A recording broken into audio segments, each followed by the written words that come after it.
Hi everyone. If you used to be a fan of Windows XP and sometimes still feel nostalgic about the sight and sound of this popular operating system, it wouldn't actually be a bad idea at all to run it on your modern PC. While installing it directly on your modern hardware won't be a good idea, as it could mean a waste of your hardware resources and capabilities. Running it on a virtual machine on top of your modern operating system is certainly worth it and could be so much fun.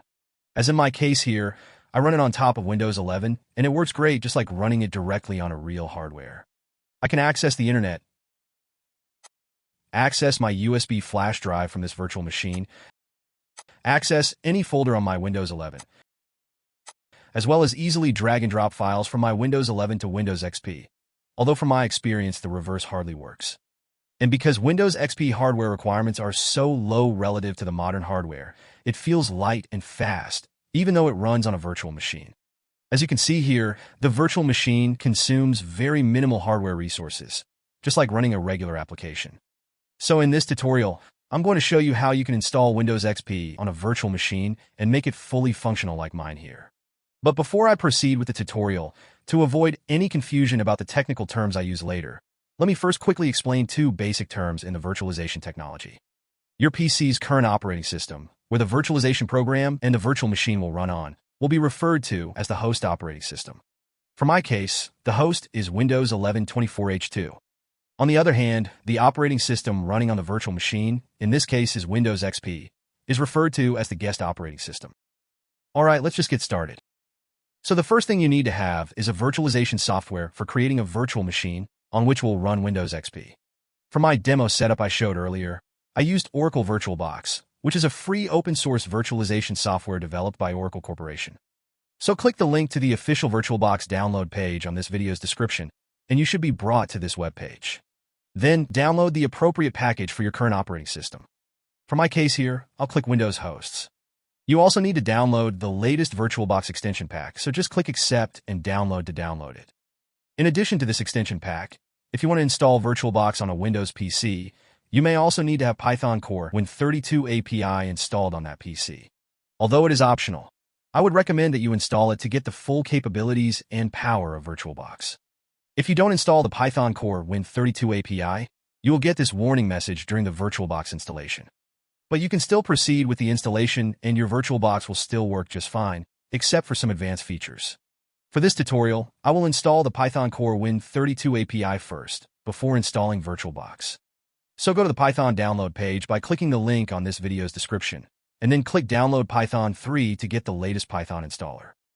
Once the 3 files have been successfully downloaded, open your download folder. So now you should have the VirtualBox installer, the extension pack, and the Python installer. Out of these 3 installers, Python Core Win32 API has to be installed first. So double-click the Python installer to begin the installation. Make sure you check both the Use Admin Privileges and the Add Python.exe to Path checkboxes, and then click Install Now.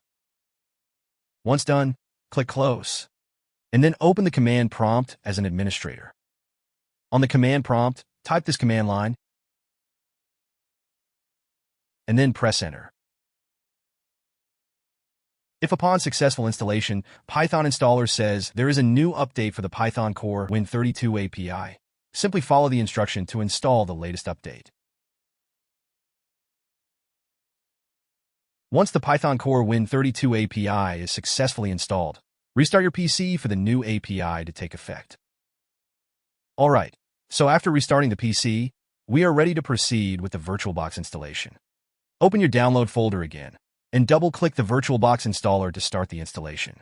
Then simply follow the on-screen instructions to do the installation. Once done, on the VirtualBox welcome screen, click Expert Mode. Now go back to your download folder one more time, and double-click the VirtualBox extension pack to install it. Click Install to proceed with the installation, and then scroll down the license page to enable the buttons. Then click I agree to begin the installation. After the extension pack is successfully installed, click the Tools menu, and then click Extensions. On the Extensions Manager window, you should see the extension pack you just installed. Alright, so now your VirtualBox is ready, and you may proceed with the virtual machine creation and then the Windows XP installation on it. To do that, you will need a Windows XP ISO file and its product key. For this tutorial, I'm going to install the 32-bit Windows XP Pro SP3 or Service Pack 3. So go back to the welcome screen, and then click the New button, or you can also click Machines on the menu bar, and then click New to create a new virtual machine. On the Create Virtual Machine dialog, first give a name to the virtual machine you want to create. For this example, I'll name it WinXP. And then you may choose other folder for this virtual machine, or just keep the default one.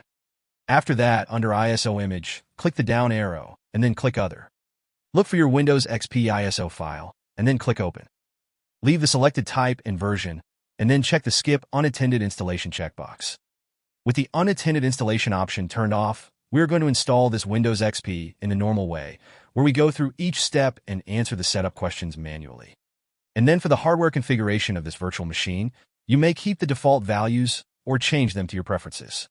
For my case here, since my PC's RAM is 16 gigabytes, I'm going to increase the RAM to 1024 megabytes or 1 gigabyte, so that my Windows XP will have more space to run multiple applications. And then for the CPU, I'll keep the default value of 1, which should already be way more powerful than the processors in the Windows XP era. And then for the hard disk configuration, keep the default selection and value of 10 gigabytes, which should be more than enough. You can of course increase or decrease it to your preference depending on your actual PC storage space by moving the slider right or left. Alright, so those are the only settings we need to configure to create a virtual machine. Now click Finish to create this WinXP virtual machine. And here it is, our virtual machine's configuration to run Windows XP. The next step is to install Windows XP on this virtual machine. To do that, simply click Start to power up the virtual machine and begin the installation. Once the virtual machine is up, if you click anywhere on its display area, this information dialog will pop up. It basically tells us that if the virtual machine's window is the active window, it will capture the mouse pointer and the keyboard strokes and make them unavailable to the host. To release the mouse pointer and the keyboard strokes back to the host, simply press the host key combo, which is by default defined as the right control key. So click Capture to close the dialog and continue the Windows XP installation. Alright, so on the Setup Welcome screen, press Enter on the keyboard to set up Windows XP. Then press F8 to agree to the license terms. I will not partition the disk, so here I'll just press Enter to continue. Press Enter one more time to format the disk with NTFS file systems. Once the disk formatting is done, the setup will continue automatically. And then when your virtual machine reboots, do not press any key on the keyboard to continue the setup. If you do, it will redo the setup. To continue the setup, simply follow the on-screen instructions.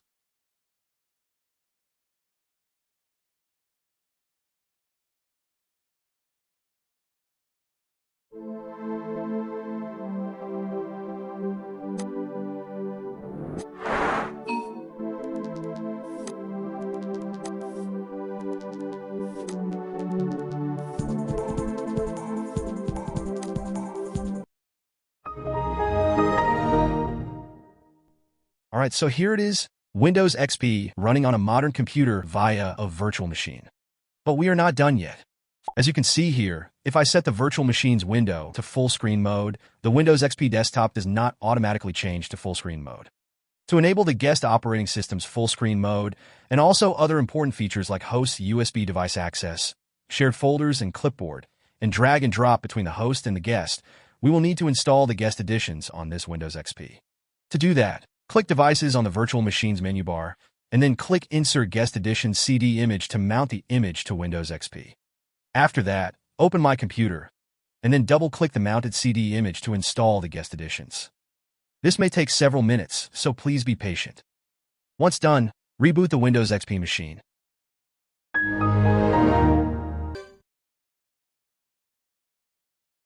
Alright, so now you may enable the full screen mode and use all the guest host interoperability features I mentioned just now. To bring Windows XP to full screen mode, click View, and then Full Screen Mode. Or simply press the right Control and F keys on the keyboard to toggle between the windowed and full screen modes. To access a USB device on the host from the guest, click Devices, select USB, and then click the USB device you want to access from Windows XP. As you can see here, my iMation USB flash drive is mounted and becomes accessible from Windows XP. But please take note that, while being mounted to the guest operating system, the USB device will not be accessible from the host. And then to access any folder on the host operating system from the guest, you have to share those folders first. So click Devices, select Shared Folders, and then click Shared Folders Settings. On the Shared Folder Settings, click the Add New Shared Folders button, and then select the folder on the host that you want to access from this Windows XP. You may let this shared folder be writable, or make it read-only. And then check Auto Mount for quick access on the File Explorer. If you leave the Make Permanent checkbox unchecked, this shared folder will only be accessible during this session only. If you enable this setting, your shared folder will always be accessible whenever you turn on this virtual machine. Then click OK to add the shared folder, and then click OK one more time to confirm it. Now go back to My Computer, and you should see your shared folder under Network Drives. If you did not enable Auto Mount, you will have to access it from the My Network Places.